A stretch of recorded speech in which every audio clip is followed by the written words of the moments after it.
મારું નામ અરુણા છે। અમે લોકો બુદ્ધ વિહાર સોસાયટીમાં બધા રહીએ છીએ। તમે જોઈ શકો છો કે સિનિયર સિટીઝન જે બીમાર છે કેવી રીતે આ સોસાયટીમાં ચાલી શકે। મારા મમ્મી સાવ પેરેલાઇઝ છે અને એને તાત્કાલિક દવાખાને લઈ જવા હોય તો એમ્બ્યુલન્સ ચાલવાની પણ અહીં જગ્યા છે જ નહીં।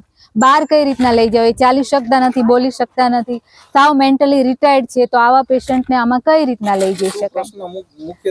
મુખ્ય પ્રશ્ન એ જ છે કે અહીંયા રોડ બનતા નથી અને આવા હાલતમાં ચાલુ જ કેમ, એ જ પ્રશ્ન છે મોટો। તો તંત્ર કરે છે શું? સરકારનું શું છે આ બધું?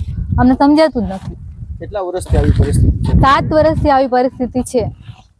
હું વીણાબેન છું। અહીંને ઘણા વર્ષોથી 7 વર્ષથી અહીંયા રહું છું, પણ અમે આ સોસાયટી આ પહેલા રહેતા, પણ આ બની નહોતી ત્યારે આ સોસાયટી, ત્યારથી અહીંયા રહું છું। પણ આ રસ્તાની પરિસ્થિતિ એવી ને એવી જ છે અને અમે નગરપાલિકામાં દર વર્ષે અરજી આપવા માટે જઈએ છીએ, પણ કાંઈ અમને જવાબ મળતો કે કરીશું, પણ મંજૂર થયેલ છે, શા માટે નથી થતો? અને આ મુશ્કેલી અમારે આ તમે જોવો છો કે કોઈ પણ વસ્તુ લઈને અમે આવીએ કે સ્કૂલેથી બાળકોને લાવવા પણ મુશ્કેલ પડે છે। આ પરિસ્થિતિ અમારી છે અત્યારે।